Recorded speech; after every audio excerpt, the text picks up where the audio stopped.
အားလုံးပဲမင်္ဂလာပါဒီနေ့ကတော့ဘာသာစကားတစ်ခုကိုလေ့လာတဲ့အခါမှာထိရောက်ပြီးတော့ပေါ့နော်ပို့ပြီးတော့မှတ်မိလွယ်တဲ့အချက်ကလေးတွေကိုဒီမှာဒီစာအုပ်ထဲမှာထိုင်းလိုရေးထားတာကိုဖတ်ပြပြီးတော့မှမြန်မာလိုပြန်ပြီးတော့ဘာသာပြန်တော့မှာဖြစ်ပါတယ်အဲ့တော့အချက်တွေကတော့အများကြီးပဲเนาะဒါပေမဲ့ဒီအကြိုက်ဆုံးအချက်လေးကိုပြောမှဆိုလို့ရှိရင်เนาะဒီမှာရေးထားတာကတော့ fun pain နဲ့တချင်းနားထောင်ပါတဲ့ပြီးတော့ไม่ใช่ว่าซักแต่ฟังแต่ต้องหาคำแปลของเนื้อเพลงด้วยนะถ้าคิดว่าฟังเพลงอาจจะยังไม่พอก็ให้ลองไปด้วยเลยโอเคဒီမှာဆိုရင်တော့သူရေးထားတာကไม่ใช่ว่าซักแต่เพลงซักแต่ฟังဆိုတာက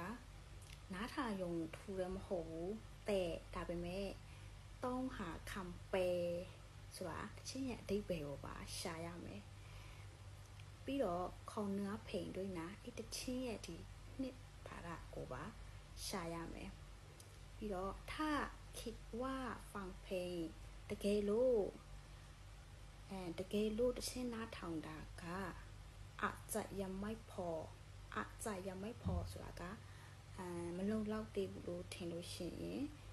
ก็ให้ลองไปด้วยเลย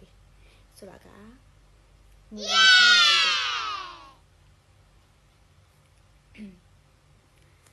အဲ့ဒီတော့ဒီတချင်းကိုနားထောင်ပါပြီးတော့ဒီတချင်းနားထောင်တဲ့အခါကြလို့ရှိရင်လည်းနားထောင်ရုံနဲ့တခုတည်းမဟုတ်ဘူးဒီတချင်းရဲ့အဓိပ္ပာယ်အနက်ကိုပါသိချာ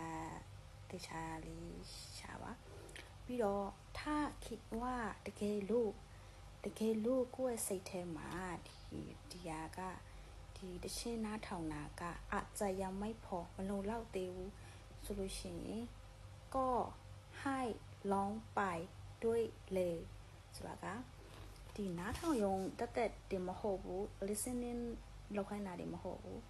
ပါစက်ကနေလည်းတချင်းကိုလိုက်ဆိုခိုင်းတာ okay အဲ့တော့ပါစက်ကနေလည်းတချင်းကိုလိုက်ပြီးတော့ဆိုရမှာနားထောင်ရုံတွေမဟုတ်ဘူးအဲ့ဒီတော့မှဒီတချင်းကိုဆိုရင်လည်းအနေပြီးတော့မှဒီဘာသာစကားကိုလည်းမှတ်မိပါမယ်ဥပမာထိုင်းဆိုလဲထိုင်းတချင်းပေါ့အင်္ဂလိပ်ဆိုလဲအင်္ဂလိပ်တချင်းတရုတ်ဆိုလဲတရုတ်တချင်းဂျပန်ဆိုလဲဂျပန်တချင်းစသည်၍သူဘာသာစကားလိုက်တချင်းကိုပြ